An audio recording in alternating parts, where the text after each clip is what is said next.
الحمد لله رب العالمين وبه نستعين وأشهد أن لا إله إلا الله وحده لا شريك له وأشهد أن محمدا عبده ورسوله صلى الله عليه وعلى آله وأصحابه وسلم تسليما كثيرا أما بعد. شادی بیاہ کے مسائل کے تعلق سے سلسلہ وار ہمارا درس اللہ کے فضل و کرم سے جاری ہے. آج کے درس میں انشاءاللہ ہم اسی میں سے ایک موضوع پر گفتگو کریں گے اور وہ یہ ہے کہ ایک مسلمان بیک وقت کتنی عورتوں سے نکاح کر سکتا ہے. ایک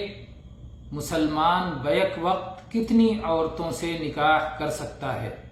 اس سلسلے میں قرآن مجید میں اللہ تبارک و تعالیٰ نے فرمایا ہے فَانْكِحُوا مَا طَابَ لَكُم مِّنَ النِّسَاءِ مَثْنَىٰ وَثُلَاثَ وَرُبَاعَ. تم جو عورتیں پاکیزہ خواتین تمہیں اچھی لگیں تم انہیں پسند کرو، جن سے نکاح کرنا چاہو، 2 یا 3 یا 4 ان سے نکاح کر سکتے ہو. یعنی زیادہ سے زیادہ 4 عورتوں سے بیک وقت نکاح کرنے کی اجازت دی گئی ہے. اور فرمایا گیا یہ اختیار یعنی 2 یا 3 یا 4 یہ اختیار دیا گیا ہے، یہ جائز ہے. یہ نہیں ہے کہ اتنا کرو، فَانْكِحُوا امر کا صیغہ ہے تو 4 تک ضرور نکاح کرو، یہ واجب یا فرض نہیں ہے بلکہ اختیار دیا گیا ہے. اور اختیار اسی آیت میں سورہ نساء کی آیت ہے، اسی آیت میں جو آگے ہے کہ فَإِنْ خِفْتُمْ اگر تمہیں خوف ہو، فَإِنْ خِفْتُمْ أَلَّا تَعْدِلُوا فَوَاحِدَةً اگر تمہیں عدل نہ کرنے کا خوف ہو تو ایک پر اکتفا کرو. تو اسی سے معلوم ہوتا ہے کہ اپنی استطاعت کے مطابق 1 یا 2 یا 3 یا 4 زیادہ سے زیادہ 4 کر سکتے ہیں. اور امام بخاری رحمہ اللہ نے صحیح بخاری میں باب قائم کیا ہے باب لا يتزوج اکثر من 4. اس مسئلے کا بیان کہ 4 سے زیادہ نکاح نہیں کر سکتا ہے. حافظ ابن حجر رحمہ اللہ نے اس کی شرح میں لکھا ہے کہ جن لوگوں کا اس امت میں اعتبار ہے، جن کا قول معتبر ہے، ان کا اس بات پر اجماع ہے کہ 4 سے زیادہ نکاح نہیں کیا جا سکتا بیک وقت. بعض جو ہے جن کا کوئی اعتبار نہیں ہے وہ اس سے 9 کا عدد نکالتے ہیں. وہ کہتے ہیں مثنا 2 و ثلاثہ 3 و رباع اور 4، 2 اور 3 اور 4 ملا کر کے وہ 9 کی گنتی پہنچا دیتے ہیں کہ 9 عورتوں سے بیک وقت نکاح کرنا جائز ہے. 2 3 5 4 9 عورتوں سے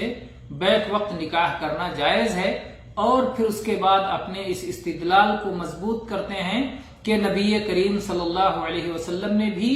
9 عورتوں سے بیک وقت نکاح کیا تھا. آپ کی کل 11 بیویاں تھیں جس میں سے 2 کی وفات ہو چکی تھی اور بیک وقت 9 آپ کے ساتھ میں موجود تھیں. تو وہ کہتے ہیں کہ اسی آیت پر آپ نے عمل کیا اور ایک مسلمان کو زیادہ سے زیادہ 9 کی اجازت ہے.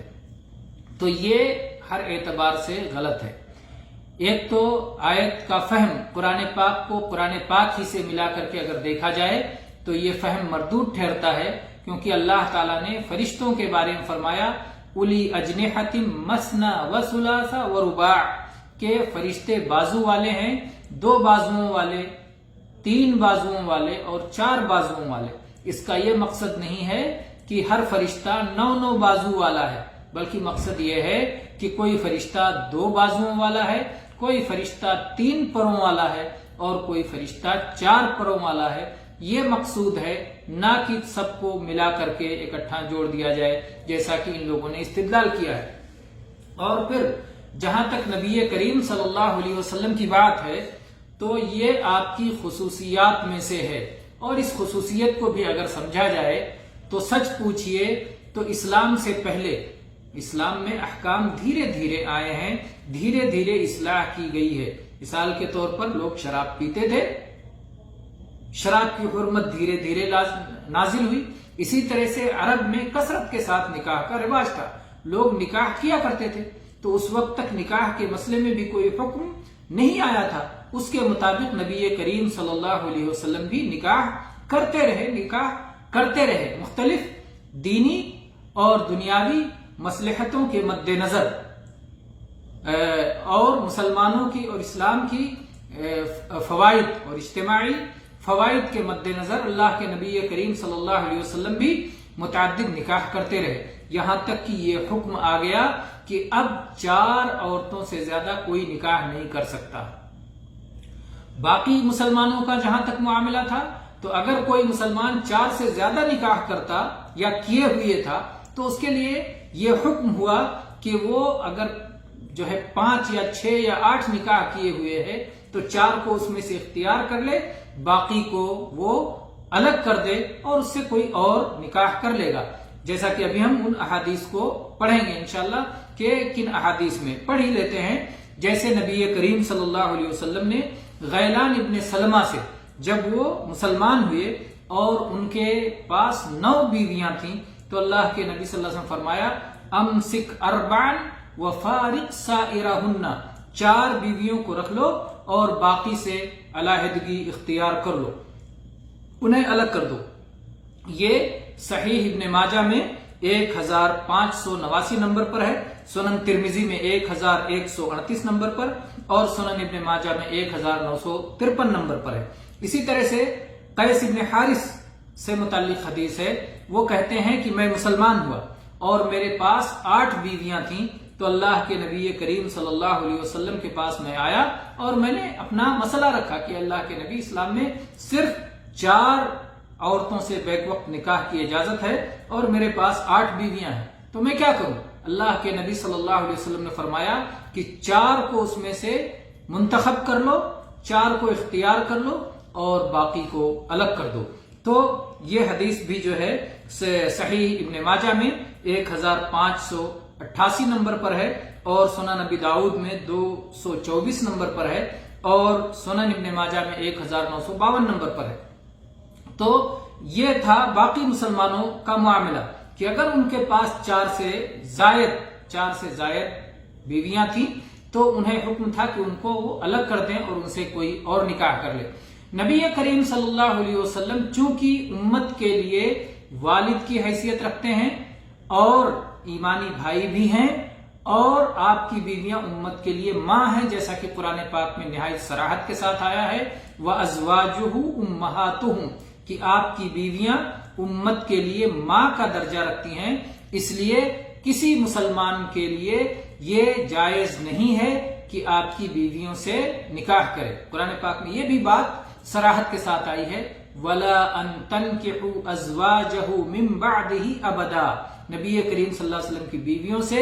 آپ کے بعد، آپ کی وفات کے بعد، آپ کے دنیا سے چلے جانے کے بعد کسی کے لیے جائز نہیں کہ آپ کی بیویوں سے نکاح کرے، کیونکہ آپ کی بیویاں امت کے لیے ماں کی حیثیت رکھتی ہیں۔ تو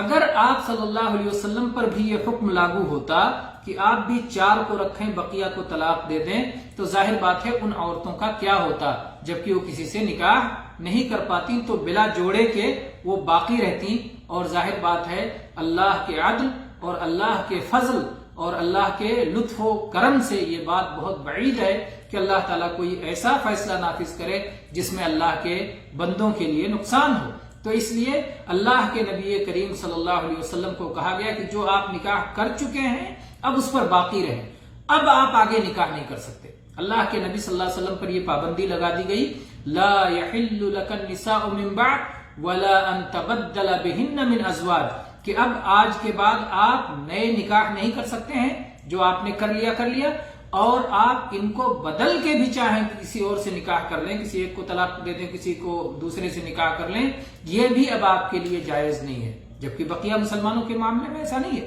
بقیہ مسلمانوں کو تو اس سے زیادہ چھوٹ ہے، بیک وقت وہ 4 رکھ سکتے ہیں، اگر کسی 5ویں سے نکاح کرنا چاہتے ہیں ایک کو طلاق دے کے الگ کر دے، اب ان کے پاس 3 بچی، اب وہ اس جو 5ویں جس سے نکاح کرنا چاہتے تھے اب اس کو اپنی نکاح میں لا سکتے ہیں۔ تو اس طرح بیک وقت 4 سے نکاح کر سکتے ہیں، اور بدلنا چاہیں تو اس صورت میں وہ بدل بھی سکتے ہیں اور نئی سے نکاح کر سکتے ہیں. لیکن اللہ کے نبی کریم صلی اللہ علیہ وسلم پر اللہ تعالیٰ کی طرف سے پابندی لگا دی گئی کہ آپ ایسا نہیں کر سکتے. آپ نے جو نکاح کر لیا ہے وہ کر لیا ہے. اب اس کے آگے نکاح کرنا بھی آپ کے لیے حلال نہیں، اور کسی بیوی کو بدل کے بھی، یہ نہیں کہ آپ کے لیے گنتی متعین کی گئی اور آپ کے لیے یہ کہا گیا کہ نہیں آپ 9 بیویاں رکھ سکتے ہیں. نہیں، ایسی بات نہیں تھی. آپ جو نکاح کر چکے اب وہ آپ کی بیویاں ہیں اور انہیں آپ کی زوجات ہونے کا شرف حاصل ہو چکا ہے، یہ مقام، مرتبہ اور عزت حاصل ہو چکی ہے. اب وہ آپ کی بیویاں ہیں دنیا میں بھی اور آخرت میں بھی. البتہ اس کے بعد آپ کے لیے نکاح جائز نہیں ہے، بلکہ اگر آپ بدل کے بھی دوسرے سے نکاح کرنا چاہیں تو بھی یہ آپ کے لیے جائز نہیں ہے. کہاں ہیں وہ لوگ جو اسلام پر اور نبی کریم صلی اللہ علیہ وسلم کی ذات بابرکات پر اعتراض کرتے ہیں کہ آپ شہوت پرست ہیں؟ کوئی شہوت پرست ہوگا تو اس طرح کی اپنے اوپر پابندی لگا لے گا کہ نہیں اب آئندہ ہم نکاح نہیں کر سکتے، بدل کے بھی نیا نکاح نہیں کر سکتے. یہ تو اللہ کے نبی تھے، اللہ کے رسول تھے اور اللہ کے احکام پہ عمل پیرا ہوتے تھے. اللہ تعالیٰ جو حکم دیتا تھا اس حکم پر آپ چلتے تھے اور وہ حکم آپ دنیا کو بھی دیتے تھے. تو یہ اللہ کے سچے رسول تھے، اس زمین و آسمان کے پیدا کرنے والے اللہ کے بھیجے ہوئے تھے. اس اللہ کا پیغام، اس اللہ کی توحید کو عام کرنے کے لیے آئے تھے اور دنیا سے شرک اور کفر کا خاتمہ کرنے کے لیے، اسے مٹانے کے لیے آئے تھے. اور چنانچہ اللہ کے بندوں کو آپ نے اللہ کی بندگی کی راہ پہ لگایا اور وہ چیزیں جنہیں معبود بنا لیا گیا تھا ان خرافات اور بدعات اور توہمات کا خاتمہ فرمایا جن کی وجہ سے انسانیت ذلیل ہو رہی تھی اور انسانیت اس ایک رب کے سوا در در پہ جو ٹھوکریں کھا رہی تھی اس کو اللہ کے نبی صلی اللہ علیہ وسلم نے ختم کیا. تو آپ اللہ کے سچے رسول تھے، آپ کا دین سچا دین ہے اور آپ کی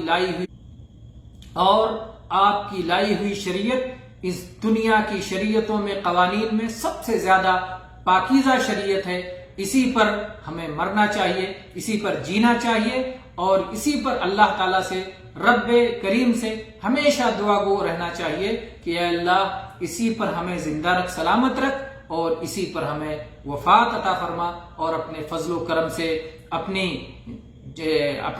کرم سے نبی کریم صلی اللہ علیہ وسلم کی اتباع کی برکت سے اور اپنے فضل و عنایت سے اے اللہ جنت میں ہمیں داخلہ نصیب فرما. وآخر دعوانا ان الحمد للہ رب العالمین وصلی اللہ علی نبینا وسلم.